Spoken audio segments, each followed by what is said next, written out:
So Steve, I don't want to take too much of your time. So why don't you Yeah. tell us who you are, what do you do, and just give us a little background about exactly who you are, what you do, where you're from, and where you operate your business right now. Okay, sounds good. Yeah. So my name's Steve Dainard. I'm with Mortgage Intelligence. I've been in the mortgage lending space for almost 4 years now. This is my second career.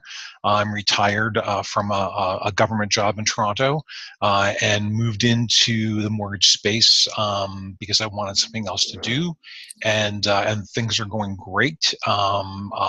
Mortgage Intelligence is kind of like my third brokerage since I started out.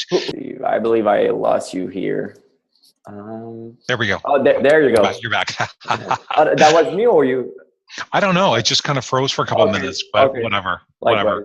Yeah, go ahead. So we're with Mortgage Intelligence now. I've been there since May of last year, and it's great. My wife got her license last year as Nice. well, and then we've got a small team. There's 8 of us on the team, and we're all mobile. And so one thing that I really learned in the space, coming from another business Right. completely different, was that I had those conversations with realtors about, hey, I'm a good guy. I got access to 50 Right. lenders. I'm available for your clients. And then they would just glaze over. It's just, they've heard it That's the same. before. Yeah.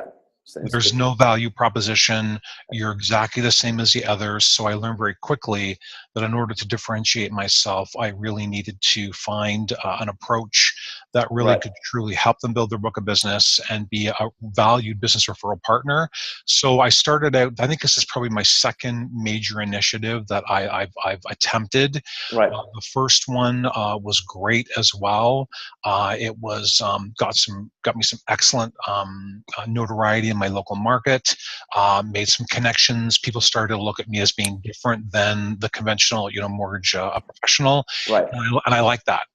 So let me ask you this. Okay, you've been a client of ours for what, a few months now at Bridge Profit? Yeah, I kind of think maybe September, October. I kind of came on board last year, so a few months. Yeah.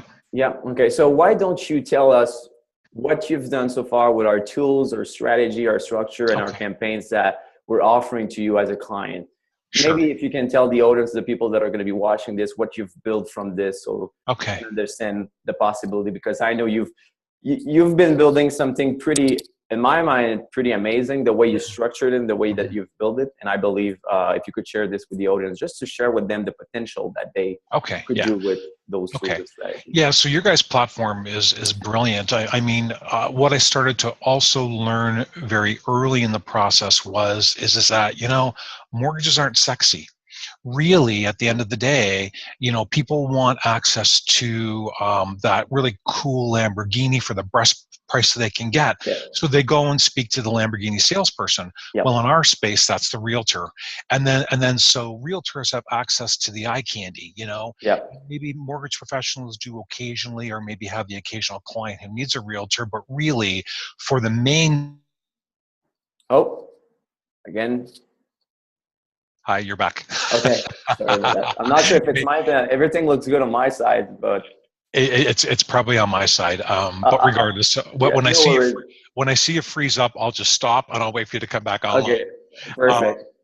so what I learned is that in order for me to truly be a valued business referral partner, I need to speak the language of the realtor. I need to be able to provide opportunities for Right. them, and that old cliche value proposition of access 50 lenders just doesn't cut it. Right. So this platform is brilliant because as a marketer, based on legislative constraints for the province, Right. I'm able to provide marketing services, to realtors. Right. They're technically the ones that are really selling the houses. Right. And from my perspective, I'm just giving them a platform with which we could look to lead generate, et cetera. So I started off with exactly what you proposed, the strategy, the grid style, imagery as far as, various properties were concerned. Right. And so then as I actually tested it in the Niagara Falls market in November for a 3-week time frame last Right. year with one realtor. And I said to her, I said, hey, listen, we had a good relationship. I said, I want you to be my guinea pig. I want you to, be there for me. So as we move forward, let's try this out. And the response was great. I mean, we were able to get, I think, in less than a 3-week time frame, or maybe just over a 3-week time frame, like 147 subscribers. And then we were trying to just to mention for the audience, these are leads that you guys are capturing through one of the campaigns that we gave you. Yeah. Okay. So it's a realtor campaign. It's that whole platform. Okay, perfect. So part of my pitch as well to the realtors has been, listen, at a minimum, you're also being afforded the opportunity to be able to build your database. And this is very different than somebody you bump into at line in Starbucks and you. Right. Sorry. Okay, you're back. Yeah. So this is very different than somebody that you bump into line in Starbucks. I mean, these are people who are expressing an interest for real estate in your market, and when you're a realtor, that's gold. Right. So my opinion on that is this database we're also providing through to the realtors is really an opportunity for them to continue data mining for gold in outlying years. And I know everyone wants immediate returns, but I really do position it as a two-pronged strategy. Yes, you'll get immediate work from it, but also don't lose sight of the bigger picture. And they really like that. That is the framework, and it's similar for us in the lending space. You'd love a 30-day quick close, but in all reality, you're 60 or 90 days away from actual funding. So those timelines are just part of what it is that we do.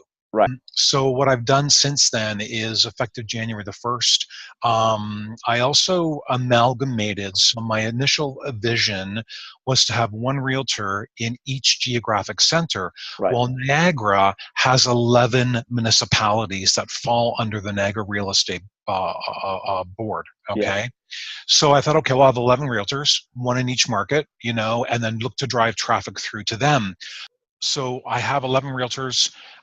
They are each paying me $500 a month. That's the part that usually most people, like here specifically in Canada and specifically in Quebec, most, let's say, loan officer or mortgage broker, when they're going to work with a realtor, if the realtor brings in the deal, usually they're going to give half of their commission to the realtor. And what I like about your part and with the positioning that you have because of the tools, the campaigns, and what you have evolved with those tools is that now you have the power on your hands and you're the one that says, look, I'm going to give you this and you're going to be paying me. Yeah. I believe you said $500 per month. So okay. Now it's interesting, we really started out with a very modest budget, and in my estimation, we're still at a very modest budget. And so what I can tell you is we went live on January the 1st, and since January the 1st, I think that, so we're not quite 4 weeks in, collectively for the 11 realtors, we're almost at 600 subscribers. Sorry, looking at the stats, for the Facebook spend, we've been averaging about like 86 cents to about $1.10 per subscriber lead. Yeah, which is insane. Oh, okay, no, you're not freezing. Okay, yeah, which is insane because I believe our average in the U.S., Canada, it's going to be between $2 up to $8, depending on the market. Sure. And also depending on the market, some places, yes, you're going to be paying $8, but the average home value is like $700,000, $500. Right. So it's a different. Now this realtor database is now growing across time. Yeah. Okay. You're going to get over 1,000 pretty quickly, right? Yeah, for sure. Yeah. So those are some of the things that I'm working on, with the help of your guys' material. I think the quality of your guys' content is awesome. The graphics are very appealing. They're not too stuffy. They're user friendly. The flow is logical. So I'm a really big fan. I mean, you're good to go. So then let me ask you, Steve, because obviously some of our audience, you're someone who's working on the business. You're really proactive. But in your experience, do you believe that everybody got to go that deep to get results and to start building relationship with realtor and start having new partnership? No. No, without a doubt, even at a minimum, coming forward and utilizing, this platform as an opportunity. Mm-hmm. Using this platform as an opportunity has great value. What I say to some of my realtors is, listen, when we give you your CSV file at the end every Friday with all of your subscribers for the current week, okay, I actually had one realtor who was in a listing presentation, Mm. and she said to them, listen, I'm part of a service, and I have, you know, a database of people who are ready to buy in Yeah. this market. And so she pulled out her iPad and opened up the CSV file that Tracy had sent her the day before at Friday at noon, Yep. and the homeowners were like, what? Yeah. And she got the listing presentation. So it's things like that that maybe we don't intuitively think of in the lending space, but then having conversations with your realtor referral partners gives you insight to opportunities to Right. position it as a sales opportunity to your other and to share. The other thing that I did is I started a closed Facebook community page for just my 11 subscribers. Right. And what we're doing is we're posting best practices. Hey guys, did you know that this is what, you know, Janice did, you know, as a result of, you know, It's a whole mastermind where you guys stay connected. Yeah. exactly. And it's shocking. Okay. When I first had the conversations with realtors around, you know, the service, I thought, okay, well, here we go, $500, you know, and it's not a lot of money, but it's not $100, you know. Yeah. And I But, asked, and I sorry. don't mean to cut you here. It's not everybody that gotta charge that money. It's just that for your positioning, you were comfortable Yes. asking them, right? Yes, yeah, for sure. Okay. Well, it was either going to go two ways. They were going to Yeah. say, you know what, the value on this far exceeds, you know, it's a Yeah. tax write-off for me. We're 100% commission, et cetera. But it's interesting. Out of all the realtors I spoke to, which wasn't much over the 11, it was maybe about 12 or 13. And there were people that I had relationships with mostly. Right. Only two people said, like, listen, I got a pass. And it wasn't because of the initiative. It was because they had prior existing financial commitments Right. on the business platform. And I said, no harm, no foul. Mhm. If we want to revisit this later, let's have a conversation. If there's an opportunity. Yeah. Okay. And Absolutely. tell me with the relationship now that you have a system in place and you're using your tools or campaigns and you evolve with this, how's the relationship with your realtor? Do you feel like because most of the times, most loan officers, they're going to feel kind of needy with the realtor. They're going to call them, hey, do you have a deal on the contract? No way. No, I'm totally not doing that. It's very liberating. But I also learned even before, you know, Bridge Profits came along that I was not going to be that guy to lick realtor boot. I